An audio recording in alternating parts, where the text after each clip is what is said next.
last you guys were here on Icewind and Rime of the Frostmaiden, you traveled far across the frozen tundra, heading towards the far northern prison of Revel's End. The world of the Icewind Dale has been wrapped in a never-ending winter.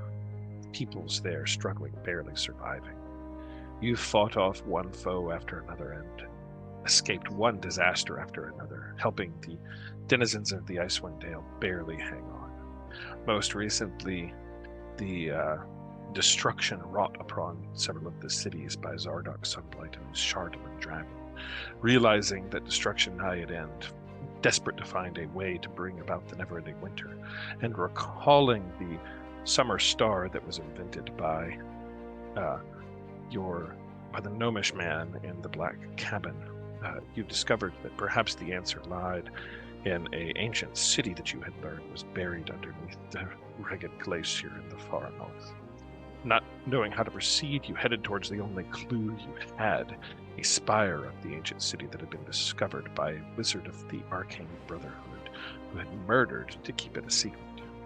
Exploring the spire, you found his simulacrum, which, wanting to be made whole and made real, was destroyed in the process. Barely escaping and discovering that this spire was not attached to the whole and left with no further answers as to how to proceed to find the ancient city, you encountered yet again another member of the Arcane Brotherhood, a woman by the name of Velian Harpel, a family name that some of you recognized as famous wizards from the town of Long Saddle in the deep southern part of the world. She told you that the person that knew the most about this is a member of her order that had been imprisoned in the frosty maximum security prison of Revel's End, a man by the name of Valish Gaunt, who is imprisoned for crimes basically against humanity, trying to overthrow the government of Bryn Shander and establish himself as a dictator. Locked away, never to see the light of day again, he sits in the frosty prison of Revel's End, traveling across the frozen tundra to see if you could glean information out of this wizard with arcane knowledges. You encountered many struggles along the way, including meeting and losing an owlbear pet at our last session, and throwing a fortress on top of a giant yeti. Through great struggle and loss of friend and loss of ally, you finally have made your way there, outside of the prison of Revel's End. Sacrificing all pretenses at hiding yourself or approaching stealthily, you put up your fortress and obtained a long rest just outside of the frozen prison. The new day rises, and that is where we find ourselves, on the outside of the prison of Revel's End. And I'll take you there now.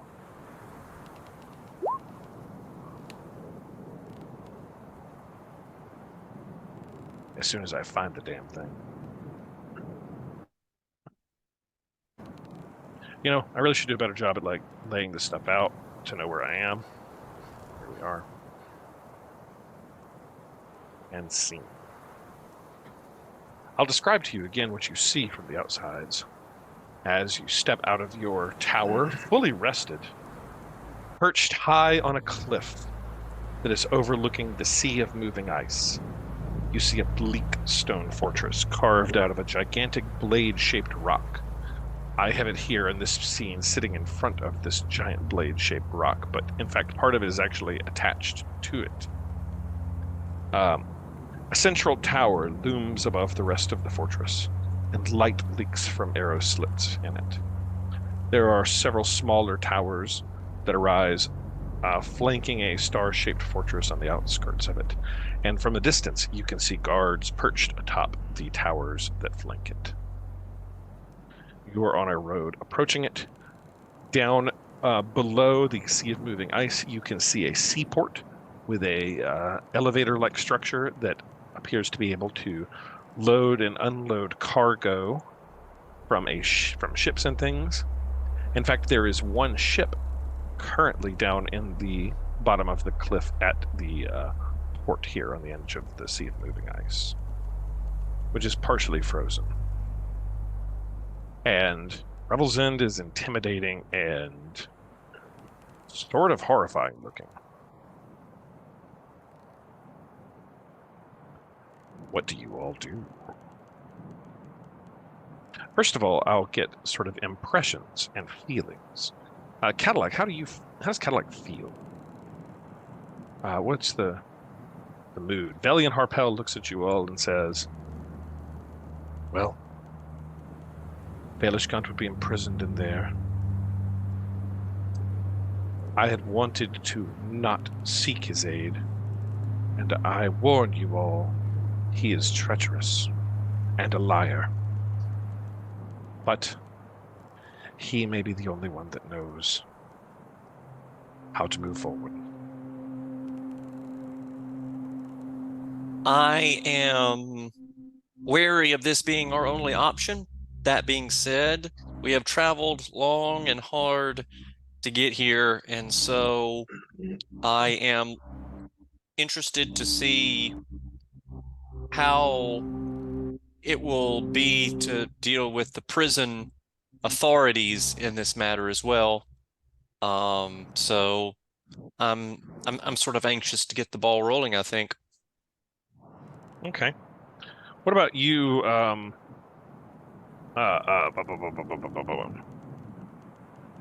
sorry, losing my train of thought. I'm curious about Yatara, who Yatara has been probably familiar with the Arcane Brotherhood, and Yatara, they have kind of a bit of a negative reputation in general. Like, they seek out magic and power, and kind of have a bit of a negative rep. They're powerful, but you don't want to mess with them, but they're also not the best, necessarily recognized as like the best of peoples. But they may be able to get you power. Yeah, I think I'm going to be very cautious. And so from what I know of them, is there anything from a historical perspective that would recognize? As a wizard, you'd probably know a good bit about the Arcane Brotherhood. What are you trying to recall specifically? I'm just trying to recall anything from memory, right, that might help us in terms of what we should be doing. Sure. You know that the Arcane Brotherhood started as a mercantile company and like wizards guild in the city of Luskan. You know that its high-ranking members are unknown, that it was founded hundreds of years ago, and that many wizards seek to join it because they are well known as like one of the most powerful guilds of wizards in the entire world. But they have a reputation of seeking power at the expense of necessarily like what is good and right. Like they may have the power, certainly, to do things, but they also sort of sometimes see themselves as above the rest of the world because they're more powerful and they have this arcane knowledge. I don't think you were a member of it. You've never been a member. You've never expressed being a member of the Arcane Brotherhood. And I don't know that your character is somebody that would want to join it, but I don't know. Many wizards are seeking to join and trying to impress them to become members. Yeah, I don't think I would want to join. Very Machiavellian about there. Yeah, they are kind of Machiavellian. They are sort of enemies of the Harpers. They make their home in a big tower that is shaped like a claw facing upwards, called the Host Tower of the Arcane, in the city of Luskan. And I guess that's probably what you know. You probably don't know like inner secrets of the organization, but you know that they're not necessarily good folk. Yeah, I was just looking for anything that I would know historically to pass on to the group that might be beneficial for us. Like, what are you thinking about? I'm trying to Like, it was founded several hundred years ago. They protect the city of Luskan. Many people think that they choose the rulers of the city of Luskan, and that the council of what are basically sailors, the high captains, are under their heel. You would know historically they send out they seek out powerful magical items. So they would collect relics and legendary items. So like if there is a item of legend, the Arcane Brotherhood would want it and want it to be kept in the host tower to maximize their power. So I think you probably don't trust Velian either. That she wouldn't, if you found a magical item that could like save the day, that she wouldn't take it and teleport away or something. Mm-hmm.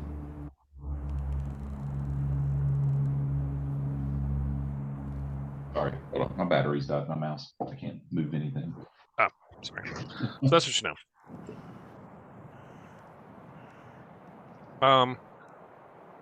What about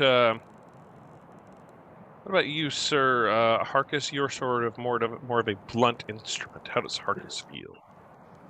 There's a guy in prison. He has information you might need. Harkus is still wondering if we've actually decided to pitch the castle and fortress and take a rest, because he could still use one at this point. You've taken a long rest. Oh, okay.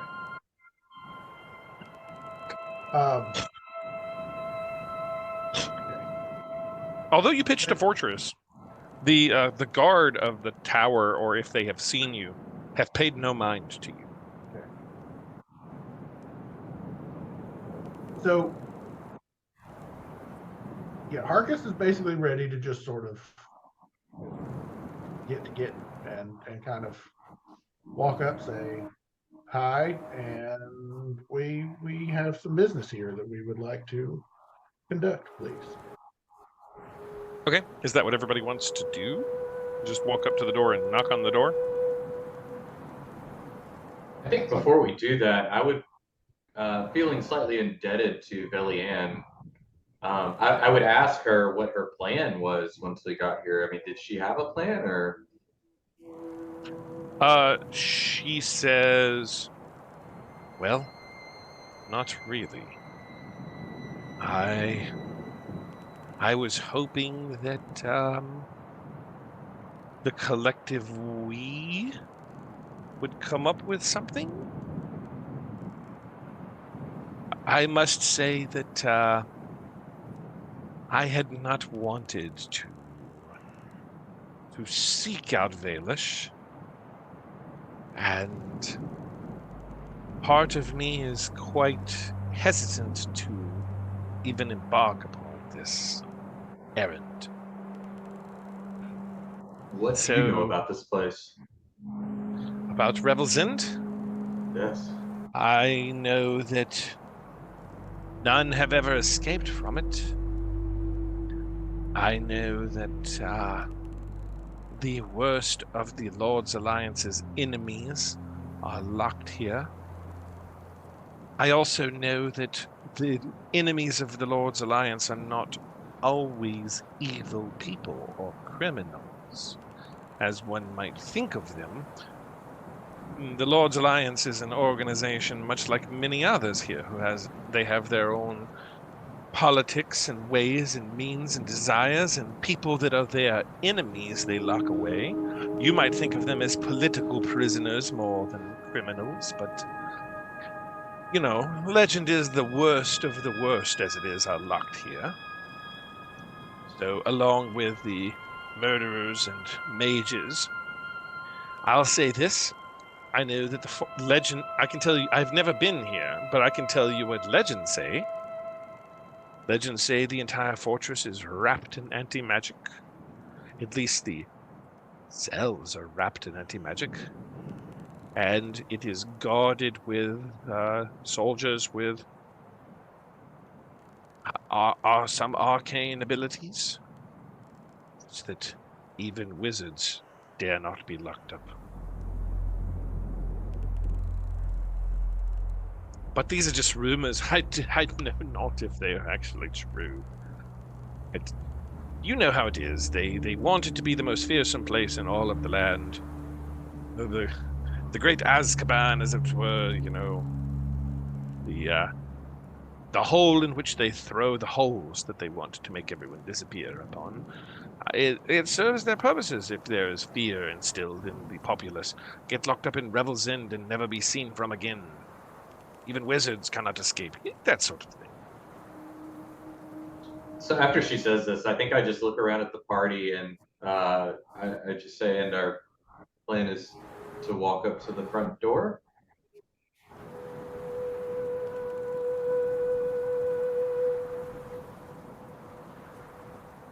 She just shrugs. Yeah, And then like looks up. Leonard says, yeah. Yeah, I think that's a solid plan. I mean, we threw down a fortress at their doorstep. They know we're here. If they don't know we're here, they're a real bad prison. Yeah. Okay. That or they haven't paid any. They certainly haven't paid any mind to you. As if to say, if they know you're here, they're certainly not afraid of you being here. Yeah. Okay. So is that what we're doing? Or just approaching the gate on foot? All right.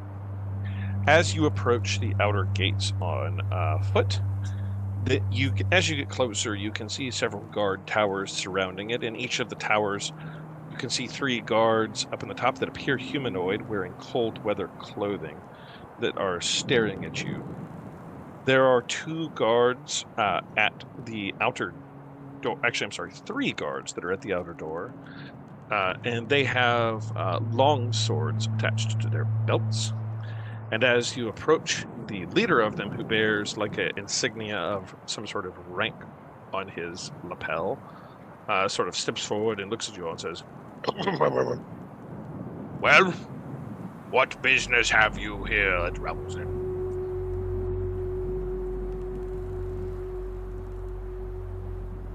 Speak now.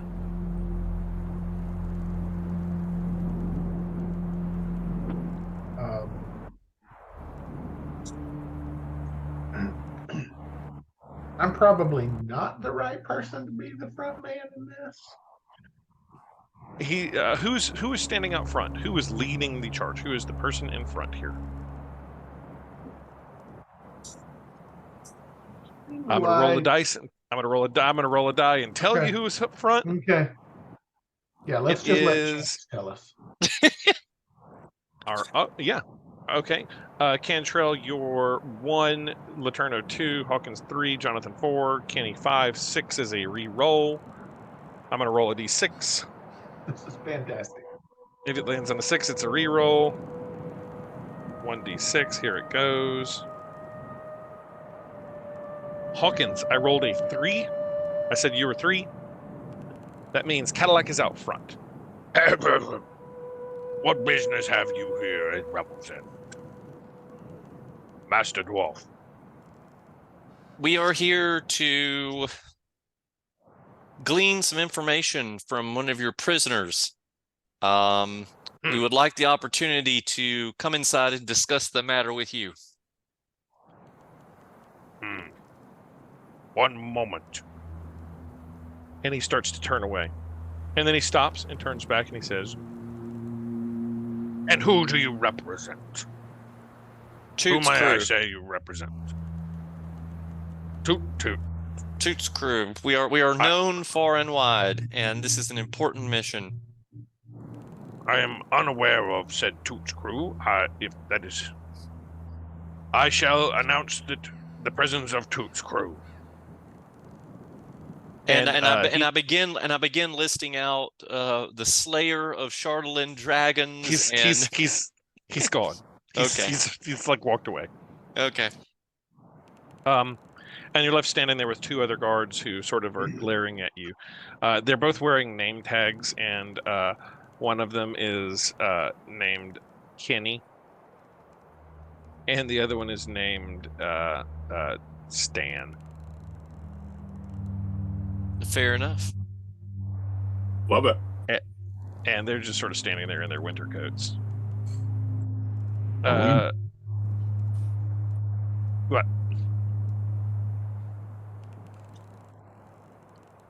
Says it's short for Stannis.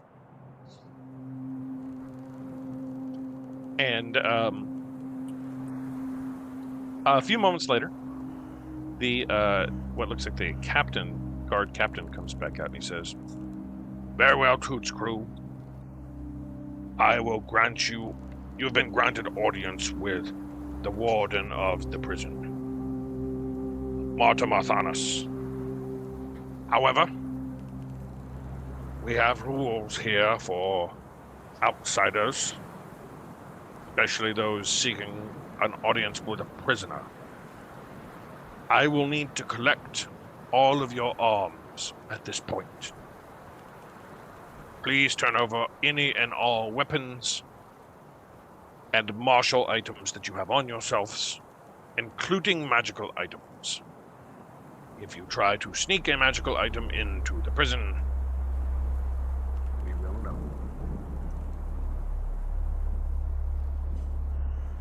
Basically, am a magical item. What's that? I basically am a magical item. So I don't know how that's going to work. I mean, I don't know. I'm not going to try to keep anything. I'll willingly give up stuff. He pulls out a chest, a little small chest that is about the size of like this big, and he opens it up and he says, "This is a chest of holding. Here's how it will work. You will place all of your items in here. The chest will be locked, and I will give one member of your party the only key, so that only you may open it back up to retrieve your items when you leave." So I believe that it's the only key. Roll insight.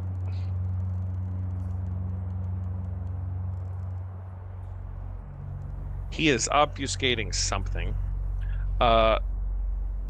Yeah, is that a crit roll? No, Almost. 19. That's really good. With a 26 insight. This part seems honest.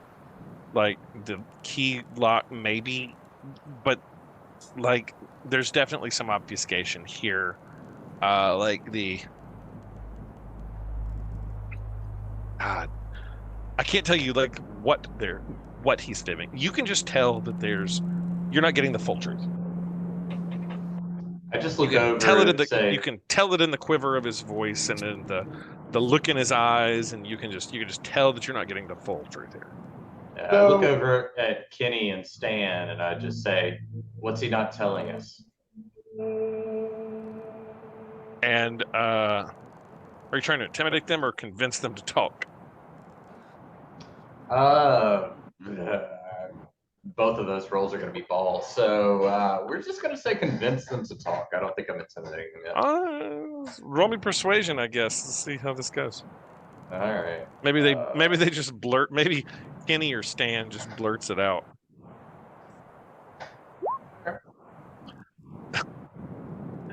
Kenny goes, "Well, the warden has a key too."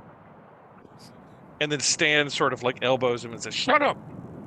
And then he goes, "What? You know they can't always tell when you have magical things." And then Stan sort of elbows him and says, "Shut up." So, because I sort of recognize that I'm not the most adept at talking to people sometimes, I'm going to volunteer to simply sit with the chest and be the one to hold the key. You can keep the key, but you can't keep the chest.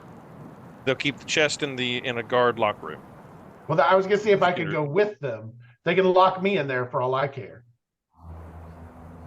You're volunteering to be locked in a store closet. Temporarily, I will say these are hard-won weapons. We have lost friends. They are meaningful to us in spirit rather than in coin. And I think it would make us feel better to have one of us with them at the time of their storage. Also, he's basically a living weapon. You're trying to persuade them to let you stand in the closet. I mean, kind of. What I would like to do is persuade him to just let me perhaps sit in the break room where the coffee is, and just this could be a very valuable position. Like, if you manage to convince them to leave you alone in a storage room, unpaid attention to, just like leave you sitting in a guard room. Okay, yeah, roll persuasion. Persuade them that you want to sit in a closet and stare at the chest that's locked up to keep it quote unquote safe. Persuasion. Now, if you have advanced, this is maybe an important roll. Perhaps you should have told me that before I rolled a 5. He looks at you and he goes, "Rules are rules, sir. I can't let you stay in the closet. Rest assured, rest assured your items will be safe.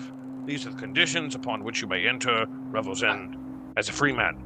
Sir, I am simply asking. Perhaps I can stay outside the walls of your glorious prison.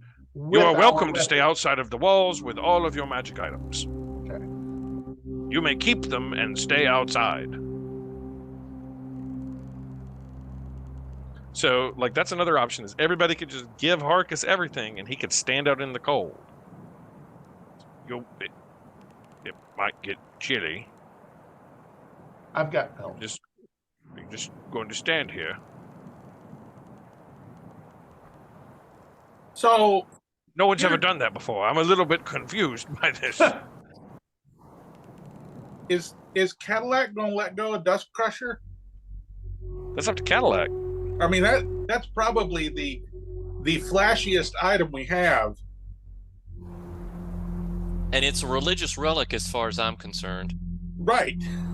And so I am going to tell the guard You're going to try to it's not a weapon? I share the concern of my friend here. Are you pulling a Gandalf? You wouldn't part an old man from his walking stick, would you? Because this is a religious relic for me, and to be parted from it would pain me dearly. And so he looks over at you and he says, "Is it a martial item or weapon?" To show you that I'm telling the truth and that none of us would lie to you, I am going to extend not that. I am going shield of faith on him. Yep, I'm going to. No, I'm not going to do that. I am going to do that. You cast Zone of Truth. Casting Zone of Truth. He gets to resist this, right? Let me see. It's the charisma save. Oh, it is a charisma save. Cast it on yourself. He says, "Are you casting a spell on me?" I'm casting it on myself, my good man, and it could involve other people. It's a 15-foot sphere. But we're all telling the truth here, so it matters not. Okay, well, he meets. So he looks at you.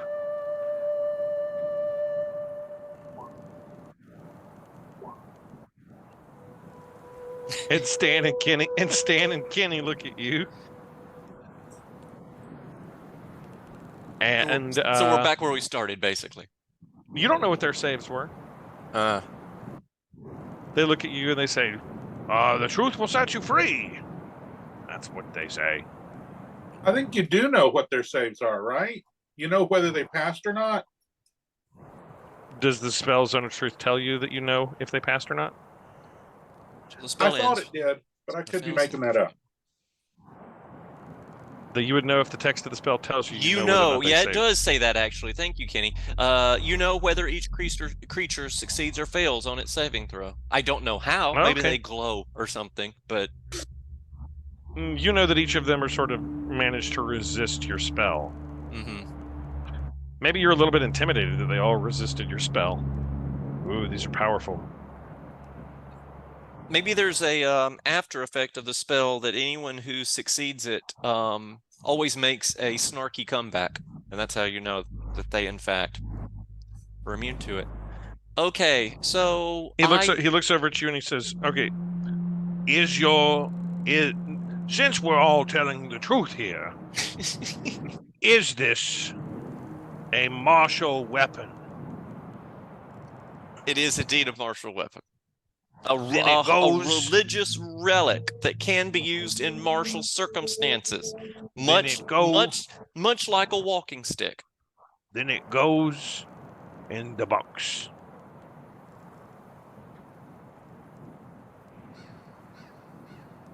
At this point, can I? I can don't roll think it eyes and- is technically a martial weapon. What is Dust Crusher? Is it a weapon? I think it's a simple weapon. It's martial. Sir, is it a weapon? Yes or no? You've told me that it is a weapon, and if it is a weapon, it goes into the box. No one is allowed to bring weapons into the prison. Oh my goodness. Do I have to do a charisma save against my own zone of truth? That would be an interesting thing to know. No, it's a weapon. I'm gonna stick to my guns here. It is a weapon, and I heave a great sigh, and then I put it in the box, and I say, "We have traveled Listen, long and hard to come here." Listen, I'm giving you every opportunity to get around this. This is how you've chosen to play it out. You're telling him it's a weapon. You didn't try to persuade him that it wasn't. He opens the box. Do you put it in the box?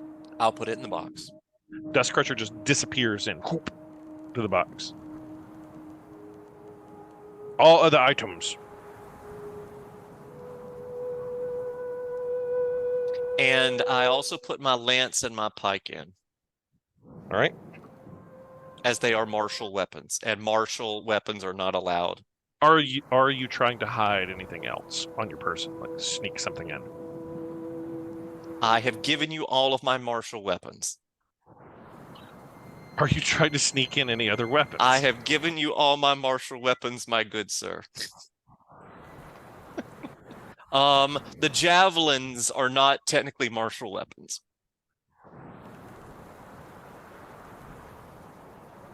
And so I might have a javelin in my pocket. Duck away. Nope. Javelins are going in. I'm not Okay, allowed Jeff. javelins. Nope. You're not allowed to have weapons. You can I'm try gonna- to sneak them in.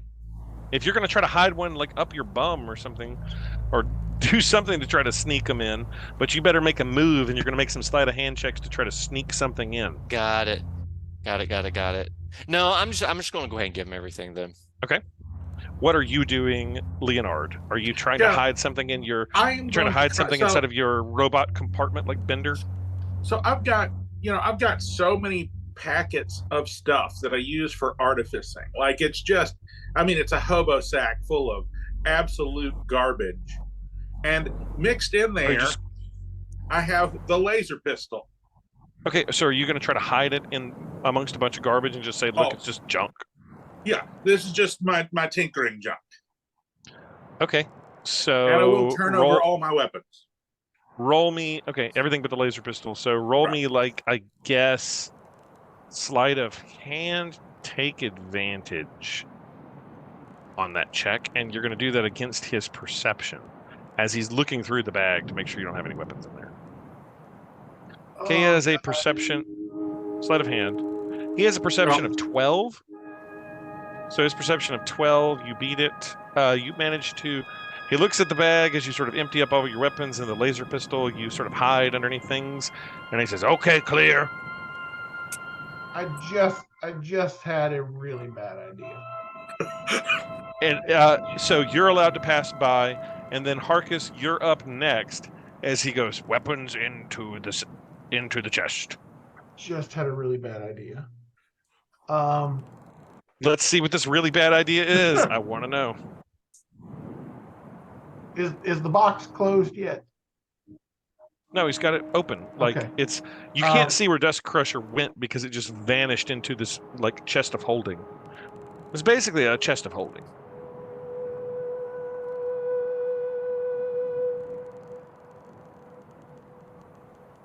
I feel like this is a bad idea. I feel like, can I just tell everybody what my idea But is? isn't it an awesome idea? That's the key. It kind of is. It kind of is. Do it. Do it. I kind of feel like opening the castle and letting them see the giant frost giant sword and seeing what they think of that. And perhaps as they go to retrieve it, maybe we close the castle back down. And we trap Kenny and Steve in the castle while we go in with our weapons. And blow a hole in the side of this castle. Just So Just this is throw it how out you there. wind up fighting an entire army of veterans. so That's an interesting idea. What do you do, Harkus, as he holds the sack open and says, weapons into the bag, please. Into the chest, please. So are we inside the castle yet, or are we on the outside? No, you are outside. You are directly outside of the gates. Okay, like right here. Yeah, like you're outside, right outside. I could bring you. Hang on, I could bring you to another scene to sort of bring you closer. Hang on. There we go. I'll bring you there. I feel like perhaps I'm just gonna hold the castle as a non-martial weapon. He doesn't know what that is. No, you don't know if he knows what that is. Okay. It's a metal cube as far as this dude knows. Here we go. So I'm going to bring you to the outskirts of the castle. Here you are, standing outside of the main gate of Revel's End. You've got the main dude with the badge, and then you've got Kenny and Stan, who are sort of over to the side, chuckling.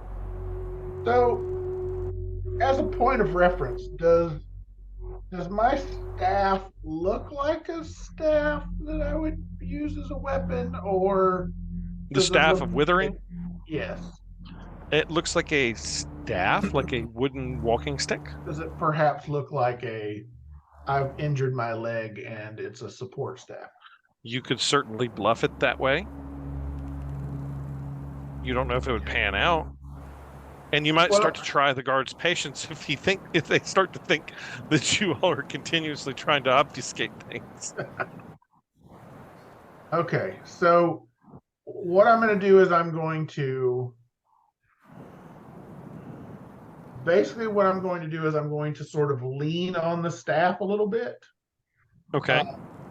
And start pulling out the other stuff. So we pull out. Roll the me flame tongue. I'm going to pull out the flame as you tongue do this- longsword. Roll me performance. Okay. See how well you're faking being a gimp on a walking stick. Damn it! It was a 19.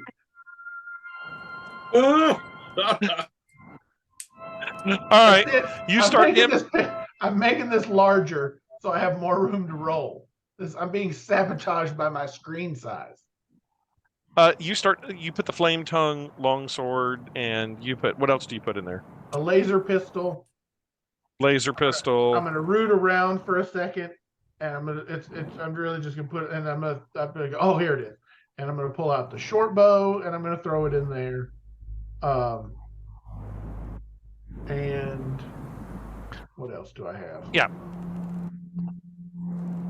I think that's it.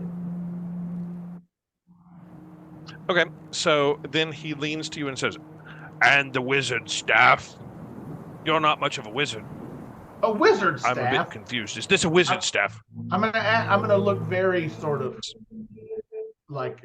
So since your that's a personal performance affront. at being gimp, Since your performance at being gimpy was so bad, you're going to have to roll persuasion that it's not some sort of magical staff that needs to go in the thing. Now you're going to have to persuade him.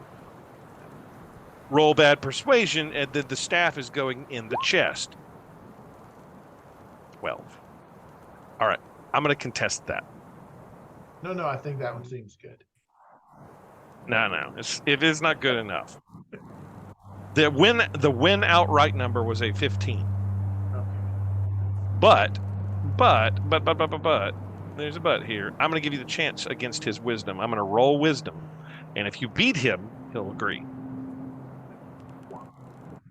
He critical fails it. Sweet action. He looks over at you and he goes, fine. You're not much of a wizard. True. And then he passes you on through holding the staff of withering. So for the last thing, I'm going to reach in my pocket and somehow I have a roach pelt and I'm going to throw that in there and go, do not touch that thing. I don't know where I picked up a roach pelt, but it's in my inventory. So I might as well make some use out of it. Okay. I don't know why you would be pelting a roach, but right. Do And he turns over not to mess with that. he turns over to you, Zarya, and he says, I'm having a hard time seeing you. Make that stop. You're kind of fuzzy looking. Whatever's doing that, make it stop. Yeah, no, I will willingly put all of my magic items in there. The only thing I want to remotely attempt to obfuscate, and I'm just gonna pretend to forget about it, is I'm wearing the Ring of 3rd level spell restoration. Okay. I'm just gonna forget to put that in there and hope they don't notice it. But I will put in all weapons, and I'll take off the cloak and gauntlets and all of that. He doesn't notice it. Okay. Is that also a spellcasting focus for you? It may be. No. What's your spellcasting focus? Are you a spellcaster? Well, you're a spellcaster. I mean, yeah. I mean, I have a holy symbol. You're cleric. Yeah. So he's not going to take your holy symbol from you. If it's like a necklace of a symbol or something like that, he won't. He's not inclined to take away your holy symbol. The only reason that would be terrible for somebody to take away your holy relic. That would just be dreadful. The only reason he did that is because you told him it was a weapon. That would be shameful. Yeah, so you're allowed through with your ring and your whatever. He looks over then at the robot. Or have you already done? You've already gone. Your laser pistol. Then he looks over at Yatara. Says, "Your last.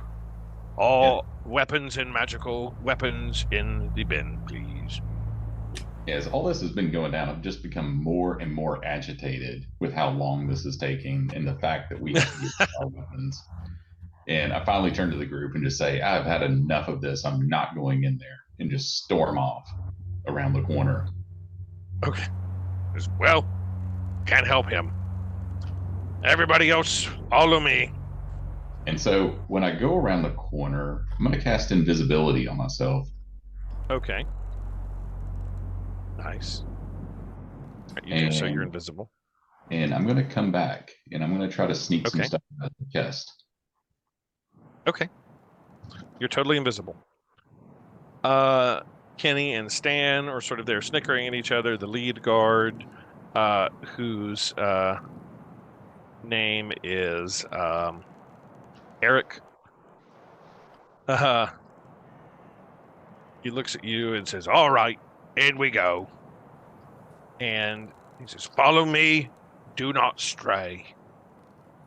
I will take you to the conference room where you will meet with the warden." And he leads you into the prison. Are you all following him, or is anybody trying to break off and do something goofy? Yatara, you are not noticed. Yeah, while this is going down, I'm gonna try my best to get as much as I can out of the chest, including Dust Crusher. Okay, well, the chest he closes up, and he passes it to probably to Stan. And Stan, it's closed and is walking it into the prison. So it's sealed. Like they snap it closed. Like basically the last item goes in and he snaps it closed, locks it, and then he hands the key to the first person, who was Granite Guts, and says, "Here's the key to your chest. You can recollect your items when you leave Revel's End." It hands you the key, Granite Guts. So collecting the items out of there might be a bit of a challenge unless you have some method to do this. And he's starting to lead you into the prison. Is everybody following? Or so when we enter in, are we entering in the building proper, or are we entering in another sort of outer or inner ringed part of the area that still has dirt on the ground? You're entering into the building proper, and the inner ring actually is connected to the tower above. There are a few open courtyards. The image that I first displayed to you is a little bit, I couldn't make it perfect, is a little bit misleading as to the inner grounds. The scene that you're at now will more accurately depict the layout. Okay. I'm keeping my eye out for open patches of dirt as we're passing through spaces. All right. You are led into a long hallway and then turned on a immediate leftward turn. I'm going to take you into the immediate leftward turn. It is entirely sealed. Granite Guts, you're in the lead, followed by Leonard, followed by Harkus, followed by Zarya, followed by Gitara. Are you followed by Velian, who gave up all of her items? She just sort of willingly obeyed. She may have a trick up her sleeve that you're unaware of, but she seemed to have emptied most of her items. She emptied her wands and things like that, but she may have had a trick, but you're unaware of it. And Gitara, you're invisible. You're able to see this long hallway that you're in right now, and the main guard is leading you to the left here. Gitara, you're similarly in this hallway at the very back. Gitara, you're able to see from your vantage point down the long hallway. You're also able to see forward, deeper into the prison, where you see what looks like a arrow slit and some sort of guard station ahead of you, directly forward in the center of it. Granite Guts, you don't see any dirt anywhere from your current vantage point. Now, you all are just following along. Yatara, what do you do since you are invisible? Oh, you know what we could have done? We could have just put all our magic items in the castle, carried the castle in, and then if things go south, we open up the castle in the middle of the castle. I thought about that, but they had already seen, we were already talking to them, and it was a little late for that. Yeah. Well, we're in the situation we're in. Right. If ifs and buts were candies and nuts. Indeed. So what I'm mostly interested in right now is Yatara, who is the unseen person following behind, because Yatara has an opportunity to not go where everyone else is going, potentially. Which way did they go with the chest? The chest was taken. Okay, if you want to see where the chest was taken, in this room right here, you see Stan go through this door right here with said chest. Are you going to try to slip into that door while it is open without having to like reopen it and close it behind Stan? Are you like trying to slip in there or something?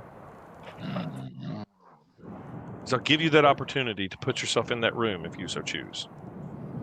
Because neither one of them had a key. The key was given to Granite Guts, and the Penny and Stan arguing with each other let slip that the Warden also has a key. Right, the Warden. So I'm not going to go in there. Okay.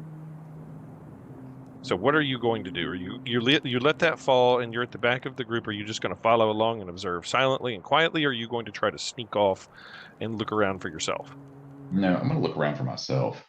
Okay, where are you going? There are passageways to the west, where everyone is traveling, to the east, which is opposite of where everyone's traveling, and directly to the north, which leads into sort of a more central area.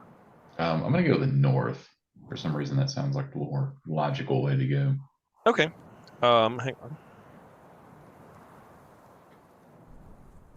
Now that you're inside, let me change the cinematic soundscape. You head to the north. You can move your token to the north, if you like. Wherever you're going to go. You're not in initiative, so you have free movement.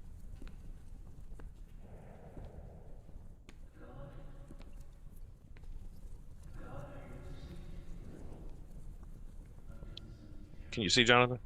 To move guitar wherever you want to go? No, the map is wigging out on me when I try to move my character token. All right. I'll move you. Let me make sure you have control. What's it doing?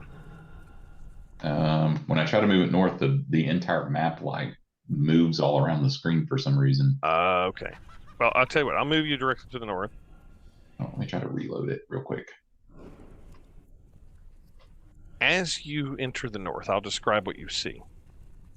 As you enter the north room, Jonathan, there are continual flame spells that light the area, standing around, surrounding a central, guard room in the very center of this, where there are arrow slits, and you can see guards staring out of the arrow.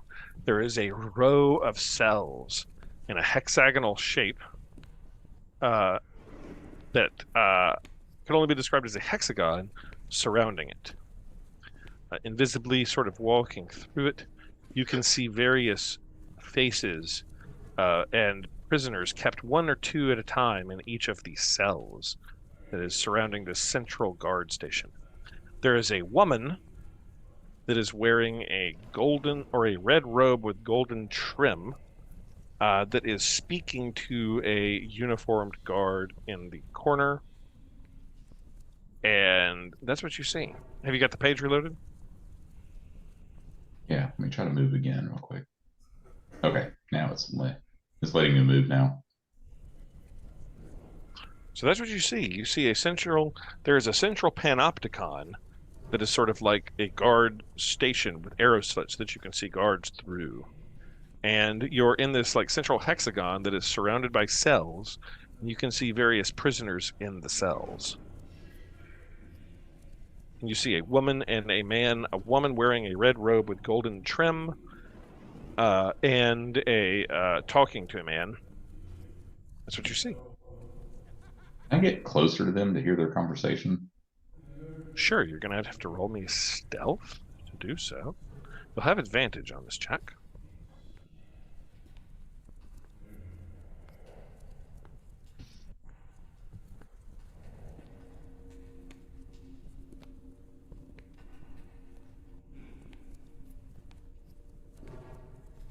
Okay. All right, you're able to sneak up on them within some reasonable distance where you're able to hear. And as you get closer, the woman you can see is wearing a ring sort of on her hip containing 7 tiny golden keys. And the guard person wearing some sort of uniform turns to her and he says, "Lady Marthanas, there's a band of adventurers claiming themselves to be a Toots crew that wishes audience with one of our prisoners. They're placing them," he says, "Eric is placing them in the meeting room to seek audience with you. We've collected their weapons and magical items, and they are secure."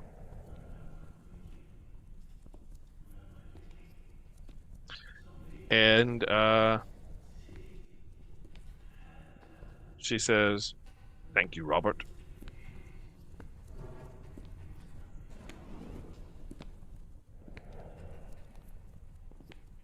So that's what you hear.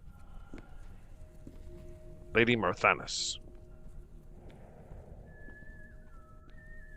Let's flash to the rest of the crew. You all, along with Velian, are led along a hallway around the edge till eventually you're taken. There's been no dirt at all, Granite Guts, to another room where the guard says, "Wait here," and leaves you. In this room that you're taken to, there is a large rectangular table with a single chair on the long side and 3 similar chairs on the opposite side. As you're looking around, there is a iron hatch in the ceiling of this room with a ladder depicted by that dumbbell-looking thing leading up to said hatch. Large rectangular table. What do you all do?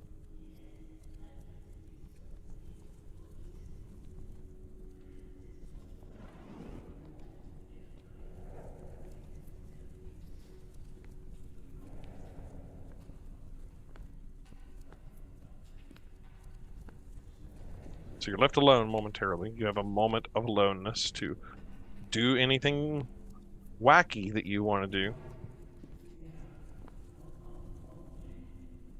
If anything. It's a trap. And just, I'm not doing anything. You're not doing anything. Granite Guts, are you doing anything? I don't believe I am. Guitar's not. Robot, are you doing anything? Robot is going to walk over to this door. Yep. And I'm going to peek out it. It's locked. I'm going to try to pick the lock. Okay. Roll me a dexterity check. Because I still have all my tools. You do. Yeah, you can use your lock picks. Roll me dexterity. Add your proficiency bonus. Okay. +3.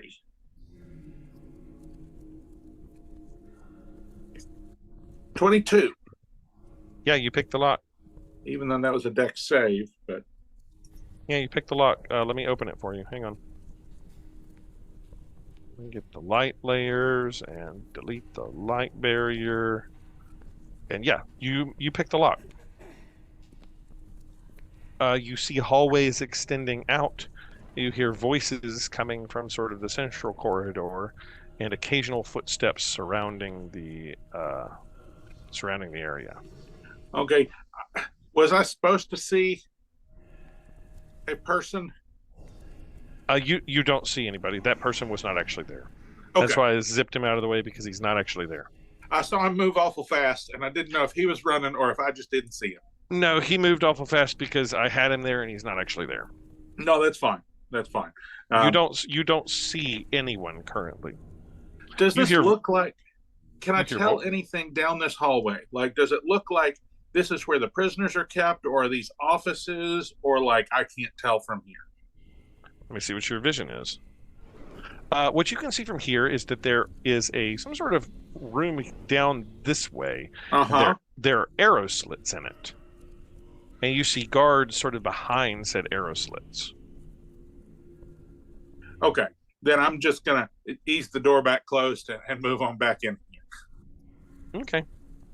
The guards haven't noticed you or anything, but you can see down that hallway there's arrow slits and some sort of guard station. But they're like directly in front of the hall. Like if they look up. No, they're sort of offset, catty-cornered a little bit. Like the arrow slits would be like here. You see that right there? Yeah, I see the slits and I can see it. Like I can see one of the guys like here. Yeah, like you can. So it's not directly aiming at you, and that dude has not noticed you, but you can see a guard-like person behind an arrow slit that is like watching that central panopticon, watching that central hexagon. Okay, but I know this place is huge, and I don't have any idea where the guy we're looking for is. So you don't have a clue. I'm just going to ease back in. It's too scary out there. All right. What about the rest? Granite Guts, anything? Zarya, anything? No, I'm not doing anything. Okay. After a few moments, one of the guards that you met for Eric comes and opens the door, and in steps a woman wearing a red robe with golden trim. And Eric looks over at all of you and he says, "Presenting Lord Martha Marthanus, Warden of Revel's End." And she looks over at all of you and says, "Please be seated." And she sits down at the head of the table. The guard sort of stands in the corner, watching all of you. You just pretend that there's a table with chairs, enough chairs for all of you around here in this sort of small room space. Yeah, I'll sit at the table. She looks over at you all and says, "You seek audience with one of our prisoners." Yep. Who do you seek? Okay, so I need to preface this with the caveat that this is to prevent the destruction of the entire world. We need to talk to a guy by the name of Valish Gaunt. She looks over and she says, "Baelish Gaunt." And the guard, Eric, looks back at you and he says, "Prisoner number 237, my lady." And she opens up some sort of like magical Rolodex. Just sort of like pops up and appears and prisoner 237. You say it is important to save the world. I'm pretty sure it's the world. It's at least the 10 towns, but probably the world. I mean, it seems like there's some pretty world impacting stuff going on. If we had destroyed that dragon, I don't know what would be left of anything. She says, "Very well. Eric, get 3 of the guards and bring prisoner 237 here. Keep him in shackles and watch him close." And she sits down and says, "We will have our audience with prisoner 237. Let's flash back to you, Yatara. You have been left as the guard man and the warden have gone down that hallway into the room, and you are left by yourself in the central room.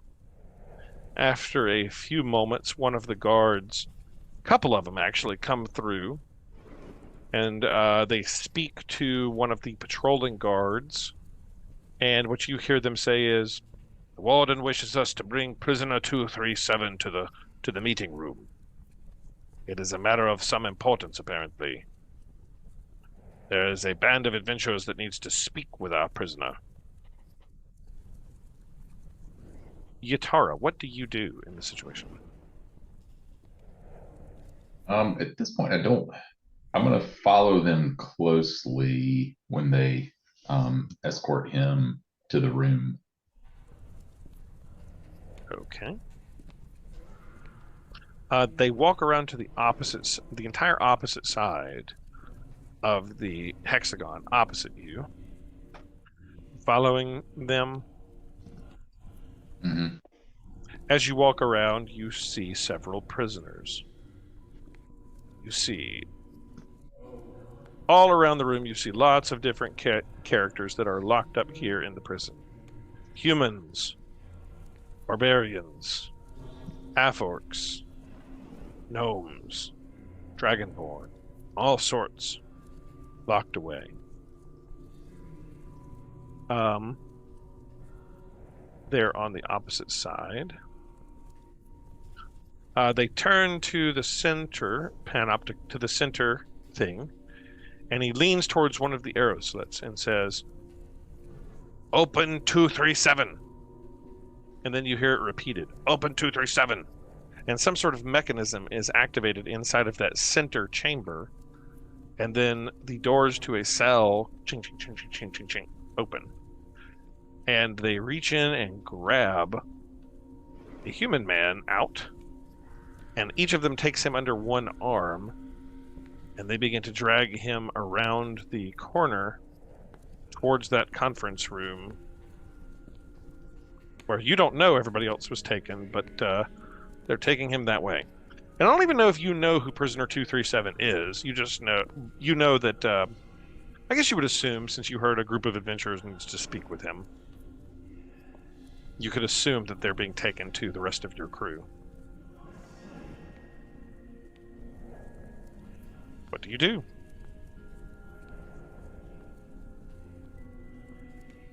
At this point, yeah, I believe I do assume that's the case. I am watching where they're taking the prisoner, but also I am curious about the center room if I can see more into there. Yeah. Like if I can glean any information as to, how many guards are in there, and Yeah. Are you sort of leaning up to the arrow slits and looking through? Yeah, and how the mechanism works to open the prison cells. Sure. You see 7 guards stationed around a surveillance hub. There is one of them sitting at a console. There's a staircase in the middle, and the console is sort of in the southern part of the room. It's a little bit difficult to tell. And the console resembles a desk with a slanted top, and it has, like, switches on it that you can't really see the writing on them from staring through the arrow slit, but you assume that this console is what opens the various prison doors. And you see 7 guards, and you see a staircase in the center, a spiral staircase that's heading upwards.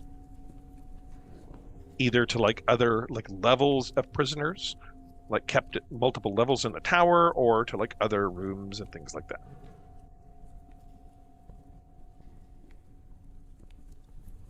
Follow them as they escort him to, what is that, the west side. I'm going to follow them. I'm going to go through the hallway to where they are. As you do, you see his empty cell. You pass by.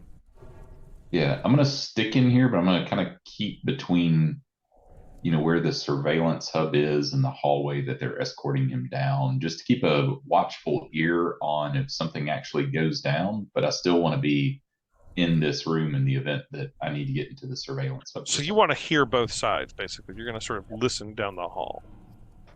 Yep. Okay. They bring him down this long hall at the other end into the room with the rest of the crew and 2 guards. One of them then takes his leave, and he remains shackled and is seated at the table. One of the guards exits out, so there's 2 guards in the room with him and the warden. He's shackled and set down at the table, and he is silent and looks up at all of you. As you look up, you see a human man with sort of a dour look upon his face. He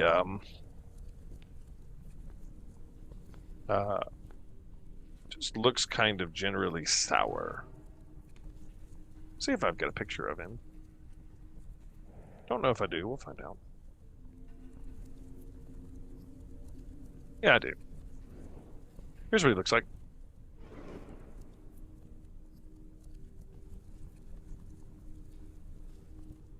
As he is sat down in shackles in front of you. And the woman that is the warden that you met, Lady Marthanis, looks over and says, "Prisoner 237, these fair adventurers have business with you." He looks over and says,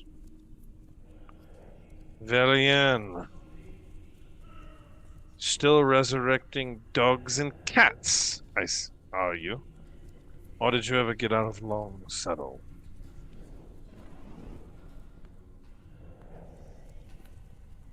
What do you want? Are you going to wait for Velian to take the lead, or one of you? Yeah, he talked directly to her, so I was going to let her. Yeah. She looks over and says, "At least I'm not locked up here, you." And she sort of calls him an ugly name. YouTube friendly. You sack of bantha poodoo. And he looks over and says, "What is it you want?" And she says, "Yithrin. We want Yithrin." He says, "I might have known." "Well, you won't get it." "I have nothing," and he turns to the warden and says, "I have nothing to say to these people.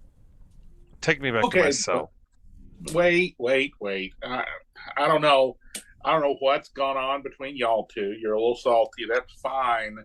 But the fact of the matter is, the entire world, including you, is going to end if you don't help us stop all this, for which we need to find Yithrin. We already found part of it. We just got to find the rest of it. The rest of it is locked beneath the ice forever. Yeah, beneath a ragged glacier. Yeah, I got it. I just need to know how to get into it. He says, "I wouldn't tell you for all the suns and all the moons unless you plucked them out of the sky and gave them to me." So you're going to prevent a once-in-a-lifetime exploration of a city that people haven't touched for what, tens of thousands of years, that can also save the world, that will have your name forever attached to it as the person who enabled it to happen? Roll persuasion.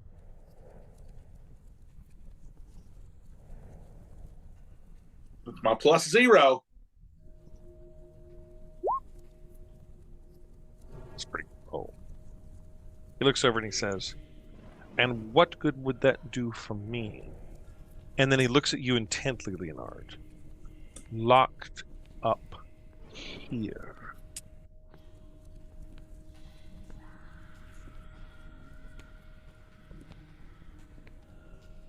You'd be forever etched into history as the savior of the world. You enabled Toot's crew to end the endless winter, defeat the forces of evil. Wouldn't have been possible without what's his face? Septimus. The power and the glory of saving the world through my word will certainly be looked upon graciously by the Absolution Council, will it? I want to etch my hand upon that slate.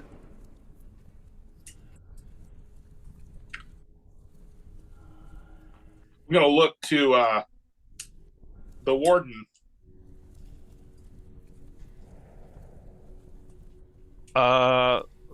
She just sort of looks back at you and says, "You have your opportunity to talk, do so. If you have nothing more to say, then I will remove him back to his cell." Yeah. So would there be? So let's say that this is successful. He gives us information that results in the salvation of the world. How does that factor into consideration for his appointment before the Absolution Council? She says, "The Absolution Council meets yearly, and at its next meeting, any mitigating circumstances could be considered." So, like, if, say, Valish Gaunt helped Toot's crew save the world, including this prison, by the way, that would perhaps be looked on favorably. What'd you do to get in here anyway? While we're figuring out how much it's going to help, what'd you do? I'm of a mind to be curious about that myself. He says, "I did nothing but try to bring order to this chaos, and allow the rightful rulers of this world to wield the power which they deserve to bring forth that order. I can't help that he doesn't say you. I can't help that inferior people wish to maintain their control upon things through corrupt and inferior means, and for that they've locked me here. Oh, so you're a failed tyrant. You call it tyranny. Others call it divine right. Well, you have the divine right to save the world or die along with all of us, but at least this way you get something out of it.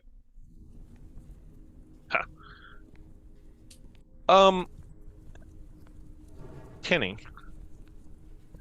you hear a voice inside of your head as he is speaking. You see he's starting to he's shackled under his arms, but he's moving his fingers a little bit. And you can see that his lips are kind of moving in a different way than he's speaking. And you hear something cast into your head. And he's basically casting sending or message. Mm-hmm. And you hear, I'll give you what you want. You get me out of here. That's the deal. And he turns to the warden as this enters your head silently. You're the only one that hears it. And she says, if you have nothing further, prisoner 237 will be remanded to his cell. And she looks over at all of you and says, you are welcome to stay here for a period of time. We will put you up in guards' quarters. You'll be given room and board. You're allowed to eat meals at the guard stations. If you have further questions for the prisoner, we can bring him forth.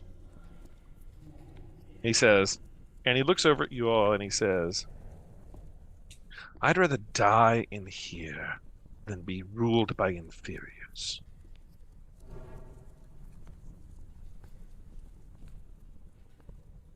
I don't think I have any further questions for him, but can I tell from his shackle sort of, is he in anti-magic cuffs or what's the situation? Roll Arcana, as you're the one trying to figure that out.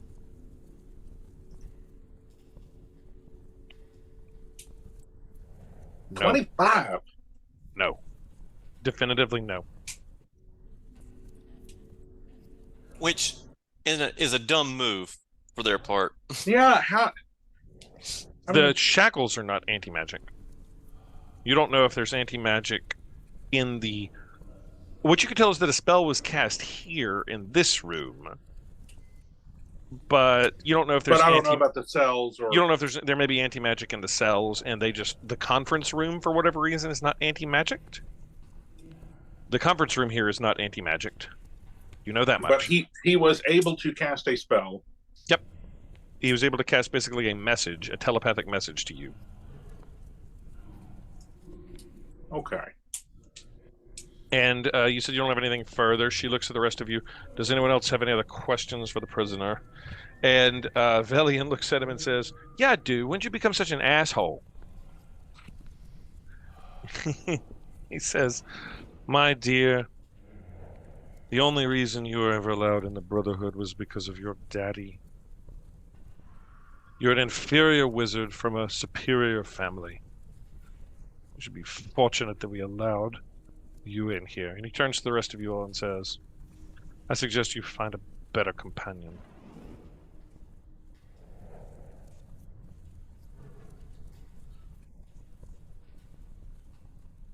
Okay, I think that's all I've got for him. As a plan is coming together inside my brain case. Has anybody else got anything else for him? Yatara, you have overheard all of this. You didn't overhear the message, the telepathic message. But Yatara, you're sort of here, I think, in this hallway, where you're kind of able to try to listen in to the conversation in the room and still be in the cell block room kind of invisibly. So you overhear this. Zarya, Cadillac, Arcus, anything for the prisoner? Nope. All right. No. The guards take him under arm, and he is being drugged back out of this room with 2 guards on each side of him coming towards you, Yatara. What are you doing?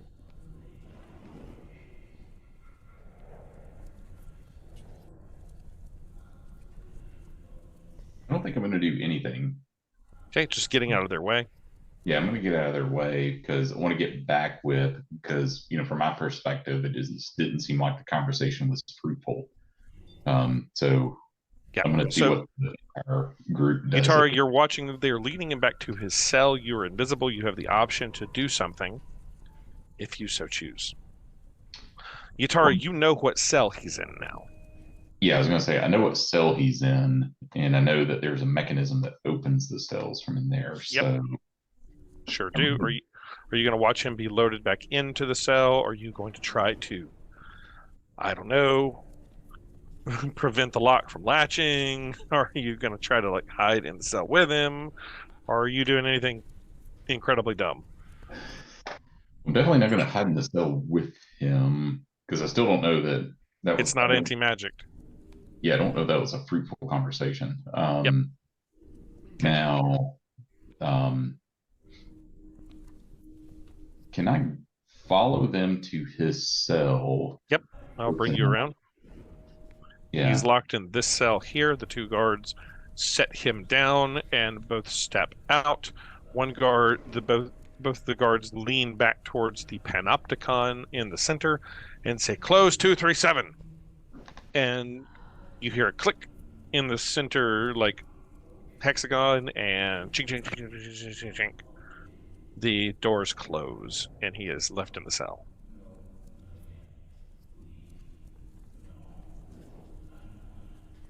And yeah, the 2 guards sort of leave and patrol around.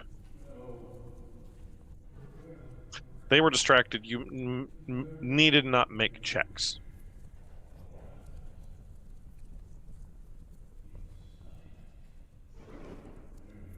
Okay. After a few minutes, one of the guards heads back into the conference room, and the warden takes her leave. I would like to speak with the warden after what's his name leaves the room before she leaves. If I have time. Absolutely, do. She looks at you all and she says, "The guards here will show you to quarters that you can stay at."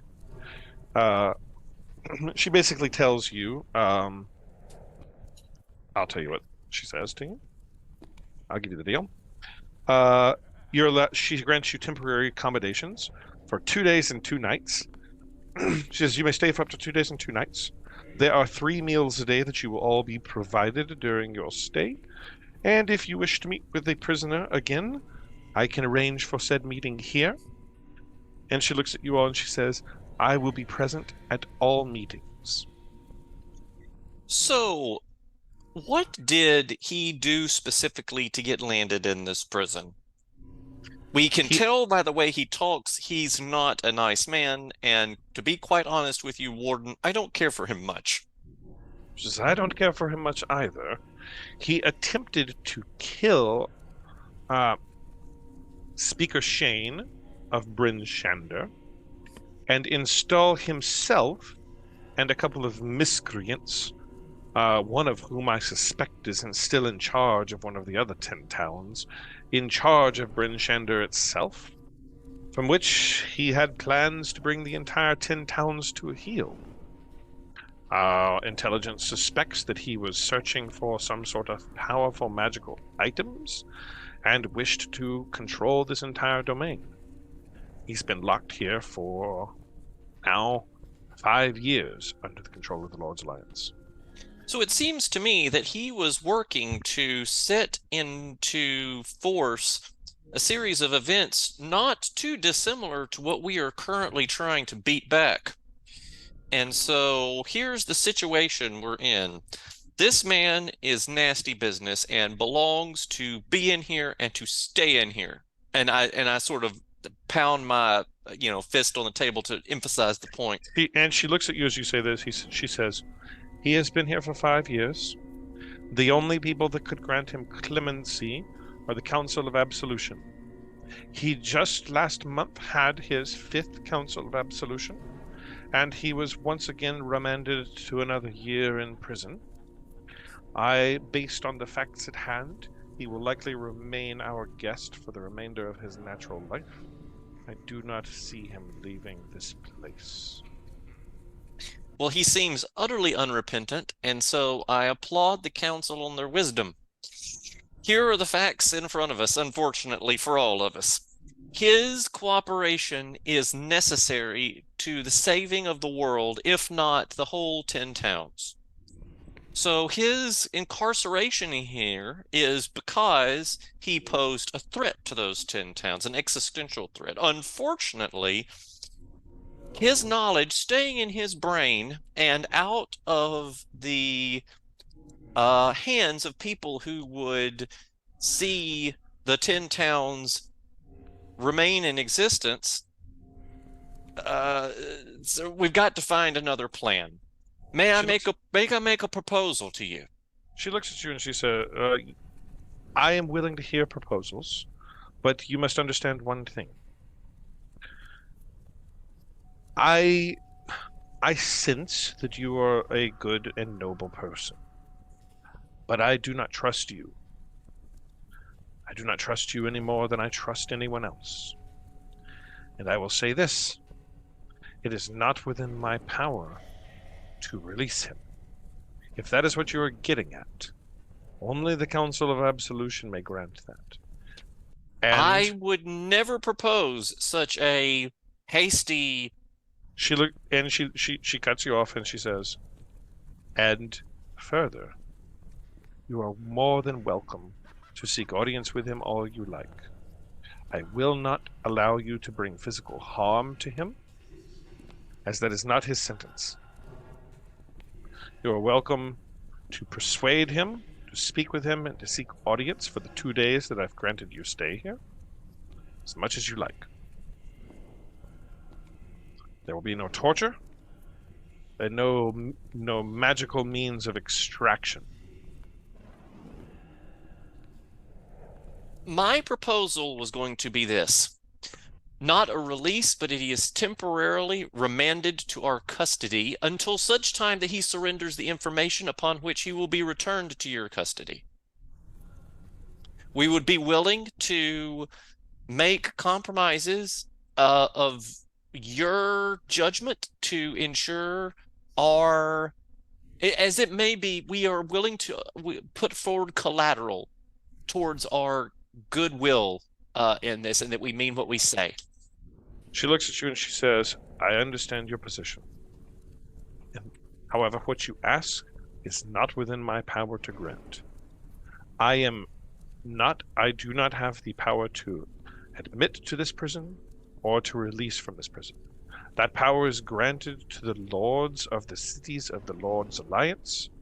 Their representatives are sent here on the Council of Absolution. They are lords in absentia. For the Lord of Neverwinter stands in place of Lord Neverember himself. He is his very vestige. He is the embodiment of Lord Neverember standing on council. And only the lords of the Lord's Alliance may grant release or admittance to Revel's End. My charge is to maintain the safety and security of this facility. I grant you audience, and I grant you stay here, but I cannot remit to your custody. Only the lords of the Lord's Alliance may grant that. That is my charge and my duty. I applaud the seriousness with which you take your station and office.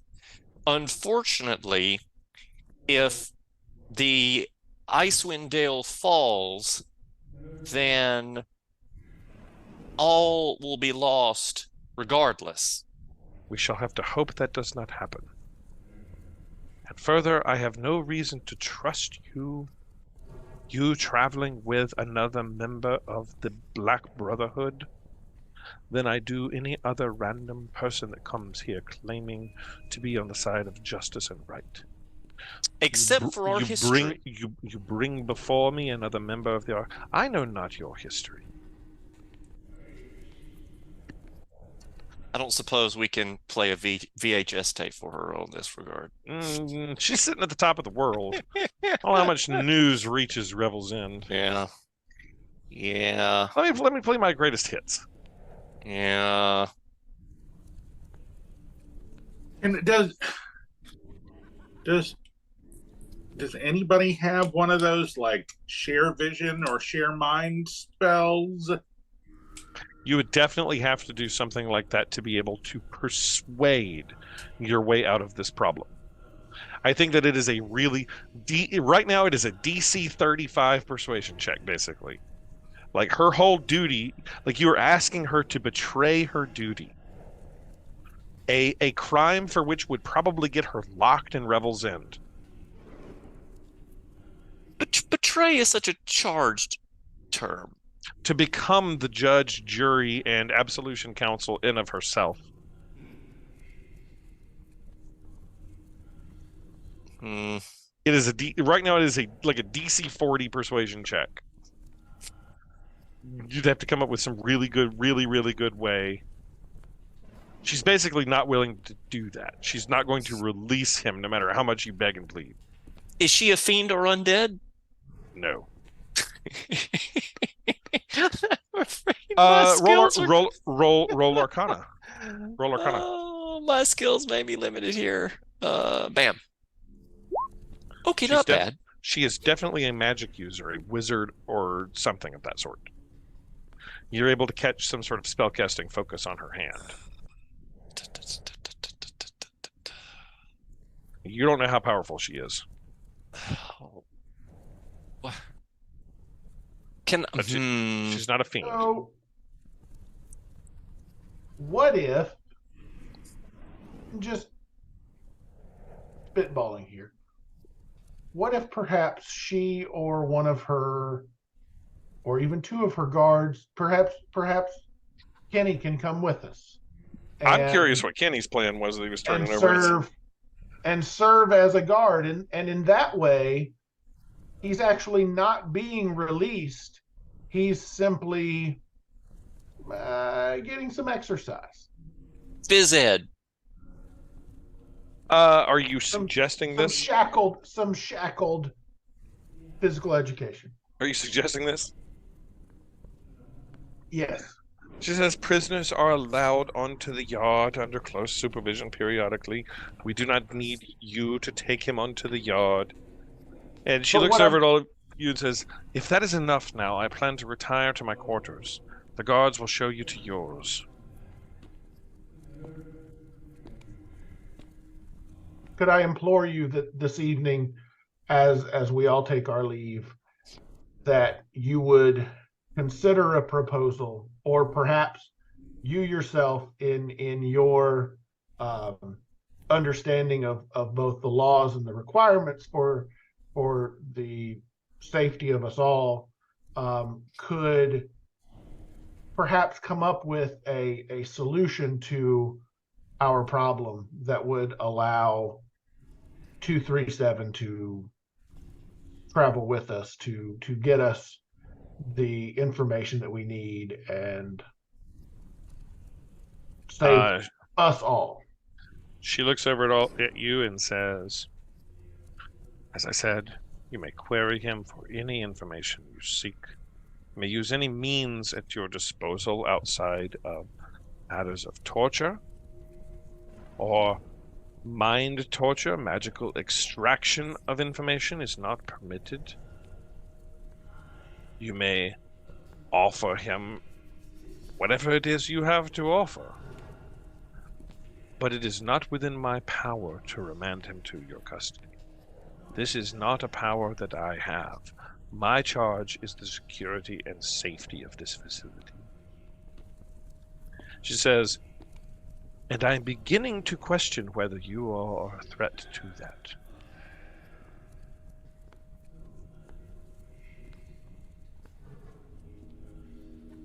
That wasn't very nice. I have explained this to you now 3 times. And the continual insistence leads me to believe that you Are desperately trying to save the world. You're right on that one. We are merely roll persuasion. Oh, It's almost like the stakes were humongous. Roll persuasion. Oh yes, thank goodness. What a time for that one. What a time for that one. For those listening to the audio form, that is a nat 20. As you say that, she looks over and says, I understand. I understand your predicament. I will ponder on it. And she turns over and says, Butters. We call this one Butters. Please show them to the quarters. And she steps out of the room.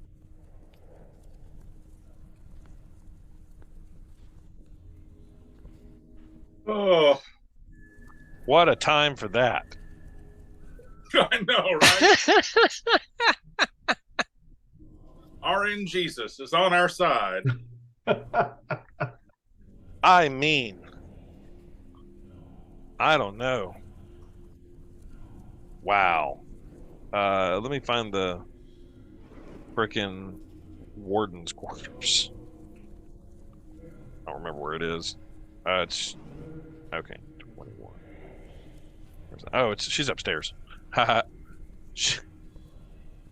Her quarters is in the tower. Okay. Yep. And she's gone. You all are taken to... And, Yutara, I think you see them. How long does invisibility last? I believe an hour. Yeah, it's getting close. You see them taken out and start to head down like that long hallway to the south. What do you do? I'm going to follow them, but while all this was going down to my east, there's a corridor. Can I see where that goes just by peering around? Does that lead to the outside or? It's like there's a long hallway flanking around the center hexagon, and it leads to that, and there is a door leading to another sort of like area here. Jeff? Yeah. I seem to be all by myself. Okay. You're in a room. Okay. Everybody has been put into quarters. What I'll do here is, hang on. Here's what I'm going to follow them to the quarters while they're going that way. I'm going to remove the doors from all the quarters so you all can see each other. So that everybody doesn't feel all alone. So, quarters door. Actually, you know what I'm going to do? I'm just going to delete the light from all of the quarters. How's that? Because that'll probably be better. So, delete. Okay. And deleted. Okay. So basically you're in this series of like bunk rooms down I think here. Zarya may have been left behind. Let me find you and grab you. Yep. Zarya, you got left in a room. You got left in the conference room. You're all taken down here. Yutara, you see them led around the long hallway. Are you sort of following them? I am. Yeah. They are led around the long hallway to the door that they initially entered from. Okay. And then they pass through the room with multiple guards, and you see the chest sitting on a counter that contains everyone's magical items. And they're led through another door into yet another room. Are you sort of still following behind them? I've got you in the room with the magic items. The room they enter beyond that is the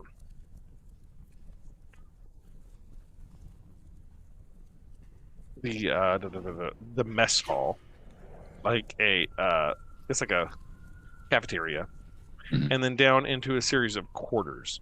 These quarters are nice, and the guards tell you that these are quarters for the counselors of absolution. When they come to Revel's End, they are allowed to stay here in these rooms, and the warden has graciously not given you guards' quarters, but after hearing your plight and predicament, has allowed you to stay in counselors' quarters, which is a much nicer accommodation. And Yutara, you're there invisible.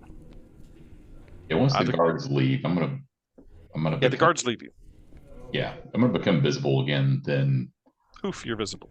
ask them, then start exchanging information, see what happened within the conference room. All right, you are left alone. No one is with you. This is your planning session. Or what are you gonna do? Mm-hmm.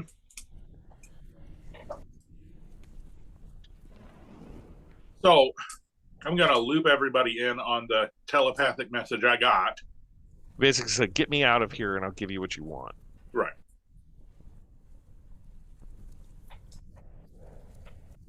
She's adamant that she's not just going to release him to your custody. Although she did seem to hear and understand your plight to some degree, it made I'll put it this way, it made as much impact on her as it possibly could. That's fair.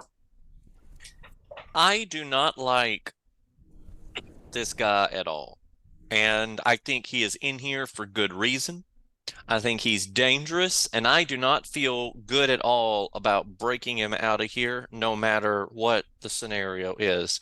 And I understand the warden's place in this and how seriously she takes her charge. I am inclined to take seriously any alternative to letting this dangerous man loose once again upon the 10 towns.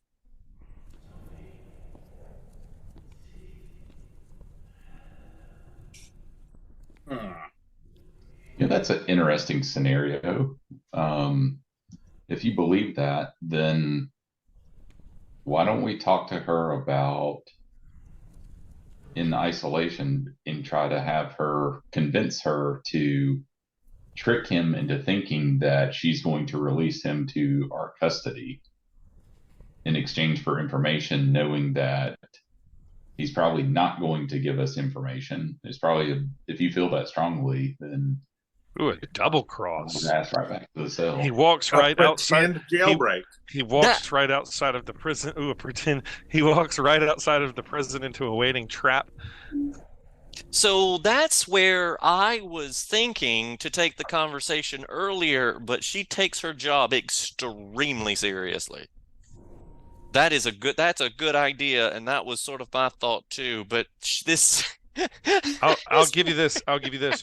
She is as convinced that you need this as she possibly could be, based on Leonard's role. She understands that you believe the fate of the world depends upon this.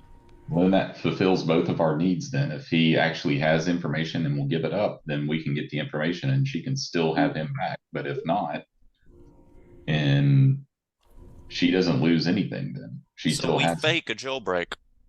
Yeah. Okay, so This is freaking amazing. There's we really break him out, which I had a plan for. It sounds like we're leaning away from that. Well, I will say this: Cadillac is going straight as an arrow on this. So you feel free to attempt to talk him out of it, but that's how I'm role playing this.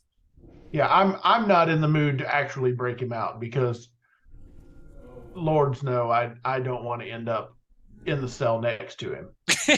Which is a much more pragmatic way of arriving at the same conclusion. It's gonna be really hard for me to get pelts from behind bars. Maybe that's a good point, though. He's been here for 5 years. Who's in the cell next to him? Has he made friends? He was obsessed with the word inferior. He kept saying it. Jonathan, you were able to Yutara, you were able to take a look at the cell next to him and able to see who's next to him. There was a human woman that was there. They didn't make any contact, and she was kind of like beefy and tough looking. And there was a human man who was a little bit scrawnier. And he was like flicking something against the wall.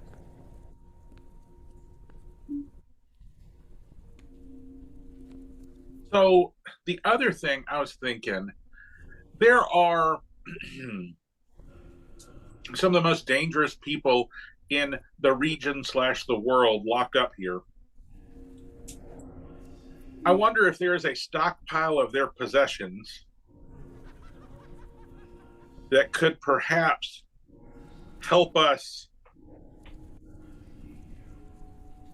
Like, I don't know. I'm thinking, can we create, is there stuff to create the appearance of a jailbreak, or to like have an escape route that we can control, or something, using the many wondrous items that may be locked in the vaults of Revel's End?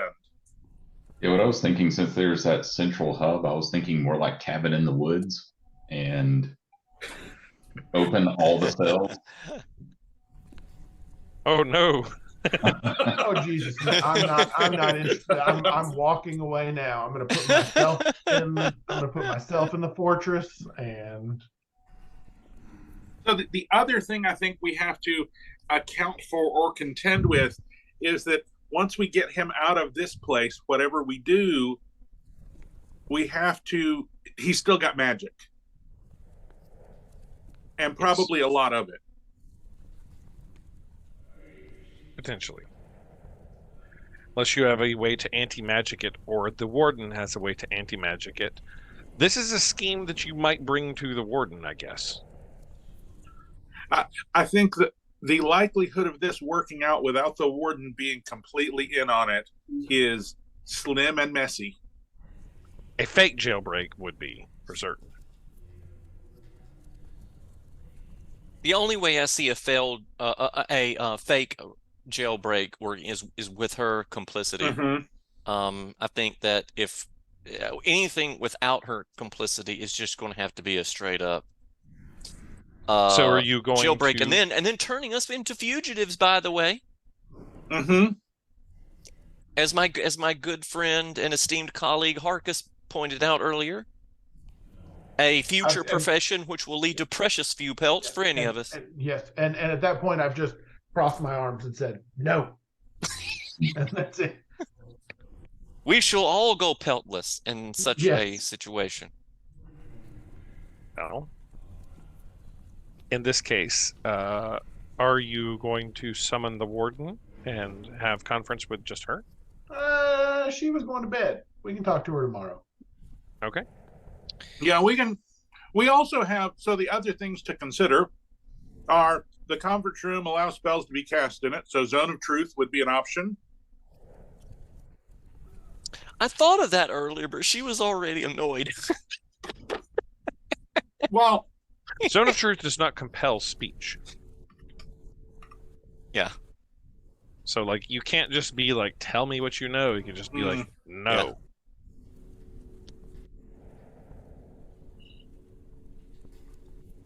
So what? I mean, I do have the power of suggestion. Could suggest, speak, and then cast Zone of Truth, I guess. Oh, well, I do have command. I got Charm Person, 3 charges. I guess the question is, do you think that you are greater wizards than this man? I think we can beat him into submission, and then he'll auto-fail the saves. She did tell you that magical extraction of his knowledge by probing his mind is essentially against the Geneva Conventions here. Like, you're not allowed to, like, mind flayer his brain to get information out. Like, that's considered a form of torture, and you're not allowed to do it. I'm still a fan of the fake jailbreak. Oh, I love the idea of a fake jailbreak. This is amazing. That is my preferred option as well. I agree. We rest because it seemed like she was annoyed, and then summon the guards to have her meet us in the conference room to discuss it. Although we're going to have to explain me while I'm here all of a sudden. Just don't even reference it. Just he's there. No, just stand behind Harkus I'm hiding and under act one like of she his- didn't notice you. I'm hiding under him like a kid would hide under a mom's apron. You can just re-vanish, right? I can, yeah. You can. You're gonna have to. Or we could do that. Yeah. I think you're gonna have to. Otherwise, she's gonna be like, "And who are you? And where did you come from?" I mean, You're able to depending on- rest. depending on what size you are, I can just wrap you up in a Yeah, you pelt, could. throw You you could over my enlarge. shoulders like you're just a rolled up fox. You could enlarge, reduce, and climb into Harkus's pocket. A lot of things could happen. The next day comes. Okay, so as you're all able to take a long rest. Right quick, by the way, before, like, as other people are going to bed, Sylvanas gives visions in sleep, as I have been a personal party to, and so I am going to spend a chunk of the night in contemplative prayer to Sylvanas, asking Sylvanas to give her a vision like he gave me, that led me on this voyage, and that we seek his guidance. Oh, interesting. Okay. Do you have any spell to commune with your god, or you just pray? Let's see. I don't think I have an appropriate. I cast Zone of Truth, so he knows I'm telling the truth. No. Yeah, I don't know that I have a spell that really can focus this necessarily. I can cast command on him to make him do it. No, that's not gonna command a god. That ain't how that works. Yeah, I can. The don't only you other just- thing is I can cast maybe Sanctuary to like improve my attunement, I guess. Okay, so there's like there are spells that allow you to commune with your god, basically. Got to it. Yeah, speak no, I to don't have gods. anything like that. So why don't you roll me religion check to pray real good? I pray real hard. I pray Just super you hard. Pray real hard. Hold on right quick. I do have Can I not drape a brandings. pelt over him like he's a priest and see if that helps, sort of, just like a James Brown sort of move. You can. Like Rather there is than- a spell rather than called church. there is a spell called commune. It is a 5th level spell. And it allows you to like speak to the god. Yeah, no. As good as I could, I was seeing if bless would give me a little bit of a buff here, but I don't think it does. Just roll me religion. Okay. Oh, Jesus. Oh, maybe that was the problem. I was praying to Jesus and he doesn't exist on this plane. All right. Critical pray- blunder. I'm sorry, everybody. What Granite about Guts, my- What you about think- what about my pelt? Granite Guts, you That's think worth you're a zero on the end of that. Granted, Guts, you pray real hard. You spend a long time in meditative contemplation, speaking to Sylvanas and asking Sylvanas to impart his wisdom upon Warden Marthanas, and hopeful that Lady Marthanas is impacted by Sylvanas's word. Maybe that was my problem. I can't remember her name either, so I just kept referring to her as what's her name in my prayers. So maybe that was the problem. Velian Harpel wakes up from a sleep and goes, "I had the most amazing vision." All right. You all take. Go ahead. I'm going to do something real quick. So while we're resting, Yeah, I have you're resting. I haven't used it yet. I'm going to attune to it. It's pronounced the Puwafwi Cloak of Elvenkind. Okay. I'm going to attune to it. Okay.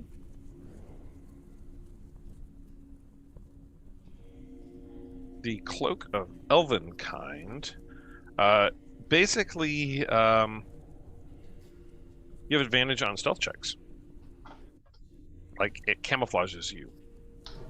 You're able to, like, think about, like, Lord of the Rings when they turn into a rock by throwing the elven cloak over them on the hill. And it provides, like, magical cover. Like, Sam and Frodo basically were wearing cloaks of Elvenkind on the hill, outside of Mordor. That's what you attune to. I may go ahead and pull the hood up on it too, just in case something happens with my invisibility. I have a Yeah, so you're able to like blend into the wall, basically. Like you could hide in the shadows, like disappear into the shadows of the corners and things. Okay. The next day comes, and you all are rested. What do you do?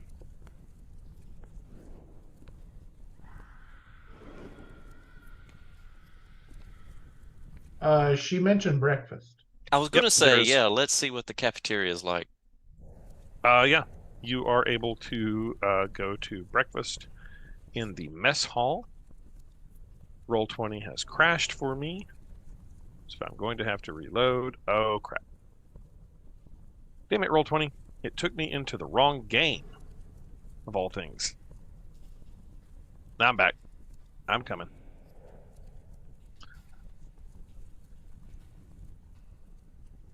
Loading. I'll just describe it, what you see. You're able to enter into the mess hall. There are various guards and people around there that are taking their morning breakfast. They have,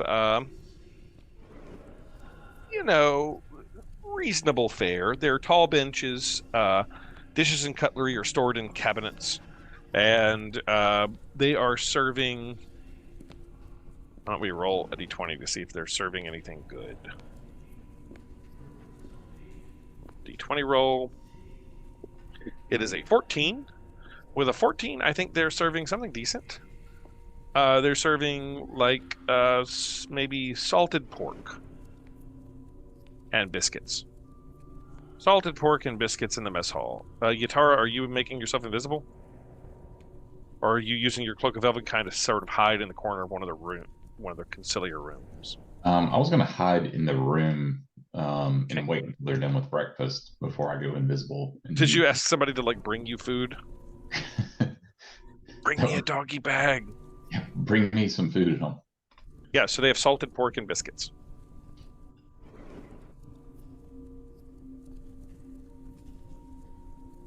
And you're able to eat there. There are several veteran guards that are sort of sitting around on the tables, and some of them are willing to make conversation with you. You see Butters there, who you met yesterday. He looks over you and goes, "Gosh, I've never met adventurers. Real adventurers. What I'd like to live. I was sent here by my dad when I turned 18. He said that I was nothing but trouble and that I needed to learn discipline. Here I am.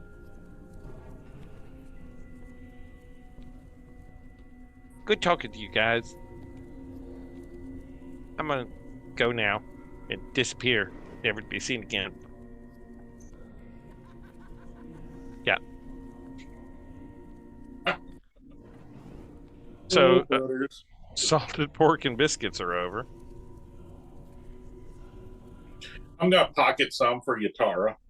All right. You grab some for Yatara, who is hiding with his cloak of Elvenkind in the shadows of one of the conciliator rooms.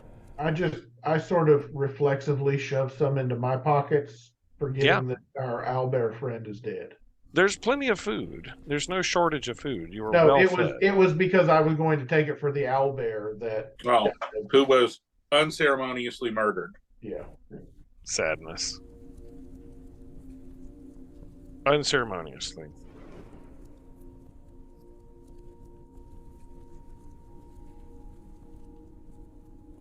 Okay. What are you guys doing? Is the warden at breakfast? She is not there.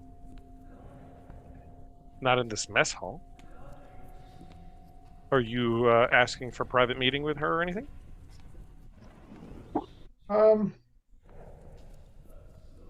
think I would just ask sort of someone around if they had seen her, and Butters goes, "Oh, well, the warden usually makes her round sometime around 9 in the morning. She likes to walk around the main unit and check on all the prisoners one floor at a time down from her quarters into the top of the tower.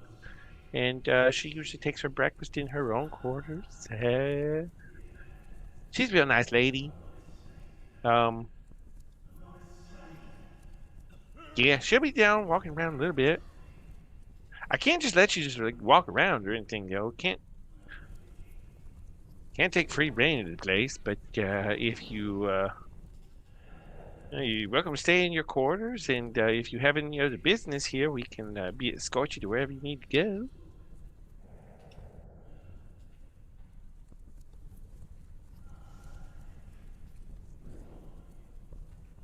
We can wait for her. I don't feel compelled to. I mean, she's not just going to come to you. Like, you're not allowed to, like, walk the floor of the prison. So if you want to arrange a meeting, she will meet with you. As, you tell one of the guards, we need to meet with the warden. Please tell her and ask her when she can meet, and that will be arranged.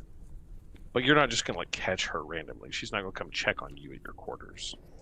And you're also not granted free reign of walking around the facility. You're not allowed to go. Right. No, I get that. Well, if she's not going to come check on us, we should probably arrange a meeting. Yeah, she's not going to come check. She's not just going to come check on you in your rooms and be like, "Do you sleep good at night? Do you need a pillow? Can I get you an Andy's after dinner mint?" Butters, I thought you said she was nice. She's a very nice lady. She's very, very nice. She takes her job real seriously, but she's very, very nice. You need to talk to her?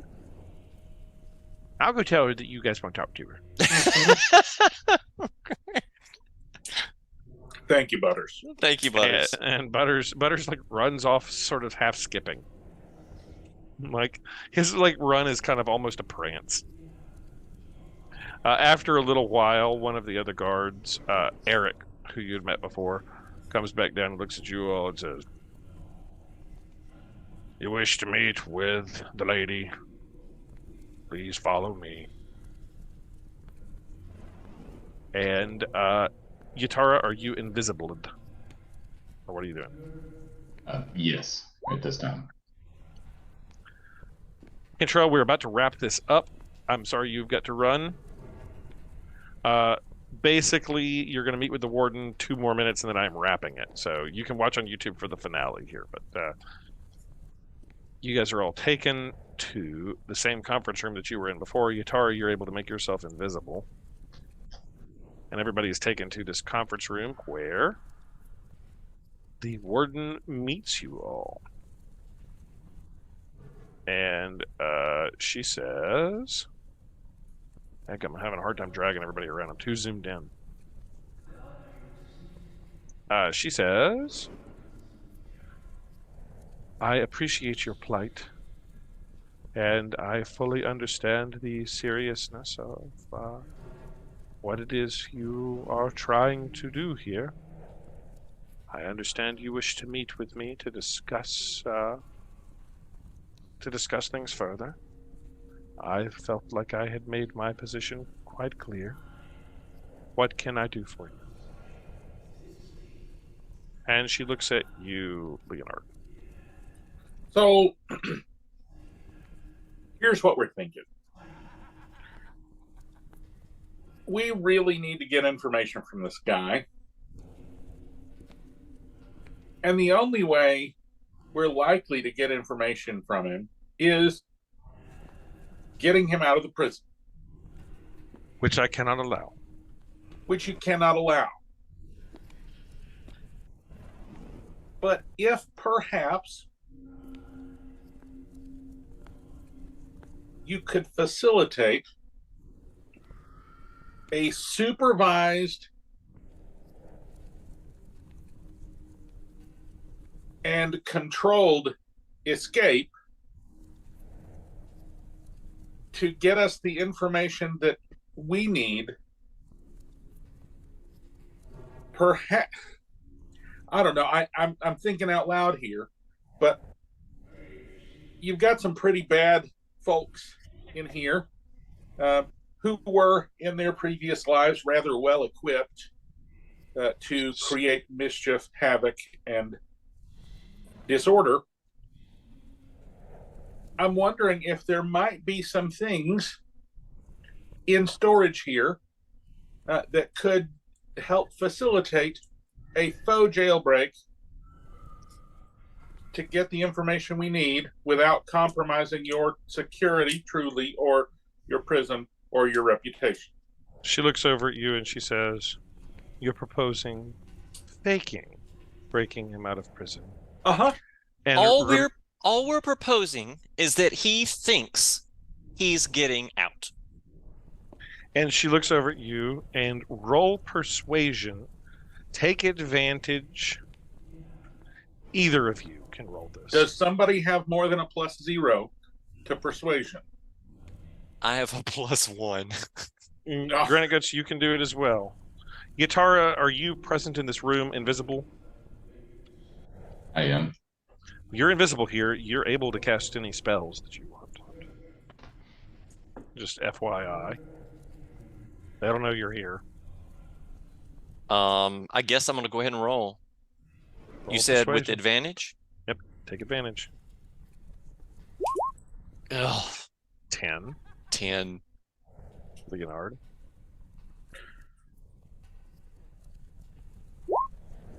Oh, thank goodness. With advantage, a natural 20. She looks over at you and she says, "Tell me what you need me to do." And at that moment, we will leave it for the evening. Oh, That was beautiful. oh, love it. That's awesome. Roll that beautiful roll footage. Tell me what you need me to do. All right, now a week to figure that out. Yep, we're gonna take. You're gonna get 2 weeks. We're taking next week off. Oh, that's right. So you get a couple of weeks to figure out how you're going to faux jailbreak and convince prisoner 237 that he thinks he's getting out of this place, but not really, into giving you the information that you need. So we're going to be in a real pickle if we get to the end of the runway for that, and he hasn't coughed up the intel yet. No. And then if we'll be forced in the moment to decide, do we make the jailbreak real or not? No, at that point, we just beat him into submission and charm person, or at that point, he is no longer in the prison. He's in our custody. He tripped and fell. She says, "Tell me what you need me to do." All right. And we will figure out what that means next time. I hate that Cantrell wasn't here for that last 2 minutes. Oh, man, I know. But we will see you guys all next time. JLo, I know you're muted and silenced. You've been very quiet this entire session, Laterno, but I hope you had fun. I did. I'm still here. This has been a heavy roleplay session, and not a lot of... this has been roleplay and exploration, and a little bit of subterfuge rather than outright violence. So a little different, and I hope you guys enjoyed it. Well, we've got a trajectory now, which is what I need. I know where we're going from here, sort of. Just gonna have to figure it out. I had no idea what you guys were gonna do. Full honesty, I had this prison here. I had the warden who is never gonna let this guy out. I had no idea what you guys were gonna do. So, my first plan was to go outside, have everybody load up weapons hot into the castle, shrink the castle, and one person go back in, talk to the guy in the conference room, and then just expand the castle and see what happens. And just jailbreak him. Or get him in the castle, jump out the window, and feather fall to safety. Jonathan! Right, exactly. I want... oh, man. Oh, my goodness. This is going to be fun. Whatever we come up with, I can't wait for it. I agree. I want to point out that prisoner characters inside the Revel's Inn included Edgin Darvis and Holga Kilgore are both present in Revel's End. Oh, love it. So At this this- is just before the film. At this moment, this is in that year before the film. Oh, that's awesome. So the window has not been broken yet. The window has You're not been saying. broken. The window has not been broken yet. No, there is a window in the Hall of Absolution in the top of the prison. That is indeed true. Good night, everybody. I hope you had fun. I have enjoyed this immensely, getting to see Revel's Inn in game and getting to go there, a place that you are familiar with in other settings. Been a ton of fun, and I love the scheme now of a fake prison break that you guys have hatched up. This has been great. We'll see you guys not next week, but the following, and figure out what we're gonna do. All right. Sounds good. Good night, Everyone. everybody.